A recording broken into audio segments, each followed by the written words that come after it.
తొలి ఏకాదశి నాడు పూజించవలసిన దేవుడు ఎవరు? ఆ రోజు పాటించవలసిన నియమాలు ఏమిటి? ఆషాఢ మాసం శుక్లపక్షంలో వచ్చే ఈ ఏకాదశిని తొలి ఏకాదశిగా భావిస్తారు. 2024 జూలై 17వ తేదీన తొలి ఏకాదశిని జరుపుకుంటున్నారు. విష్ణుమూర్తి శయనపాన్పుపై భక్తులకు దర్శనం ఇస్తాడు కనుక ఈ ఏకాదశిని శయన ఏకాదశి అని కూడా పిలుస్తారు. తొలి ఏకాదశి రోజు భక్తులు విష్ణుమూర్తికి ప్రత్యేక పూజలు నిర్వహిస్తారు. ఈ పండుగ జరుపుకునేవారు ఉదయంనే నిద్రలేచి ఇంటిని శుభ్రం చేసుకొని విష్ణుదేవుడి ఫోటో లేదా విగ్రహాన్ని ప్రత్యేక అలంకరణలు చేసి పూజలు చేస్తారు. ఈ సమయంలో విష్ణు సహస్రనామ పారాయణం, విష్ణుమూర్తికి సంబంధించిన భాగవతాన్ని చదువుకోవడం లాంటివి చేస్తారు. మరుసటి రోజైన ద్వాదశి నాడు సమీపంలోని దేవాలయానికి వెళ్లి ఉపవాస దీక్షను విరమించాలి. తొలి ఏకాదశి రోజున ఆవులను పూజిస్తే విశేష ఫలితాలు కలుగుతాయని చెబుతారు. కర్పూర హారతి ఇవ్వాలి. భక్తులు ఆ రోజు మొత్తం ఉపవాసం ఉండాలి.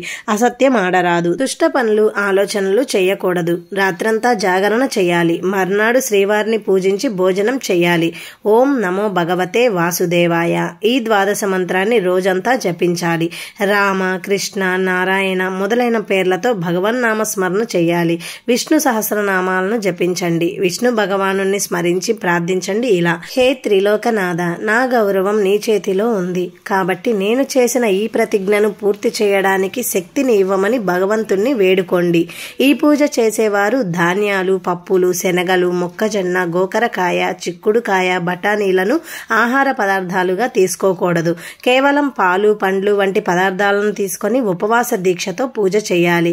ఒకవేళ ఏకాదశి పండుగను జరుపుకోని వారు ఈరోజు మాంసం, గుడ్లు, చేపలు వంటి ఆహార పదార్థాలను తీసుకోకూడదు.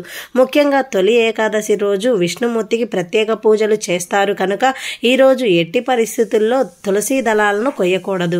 అలాగే స్వామివారి పూజ అనంతరం స్వామివారికి చక్కెర పొంగలిని నైవేద్యంగా సమర్పించి ఆ తర్వాత విష్ణు సహస్రనామాలను చదవాలి. అదేవిధంగా ఉపవాసం ఉన్నవారు మరుసటి రోజు అంటే ద్వాదశి రోజు ఉదయమే స్వామివారికి పూజ చేసిన అనంతరం ఉపవాస దీక్ష విరమించాలి.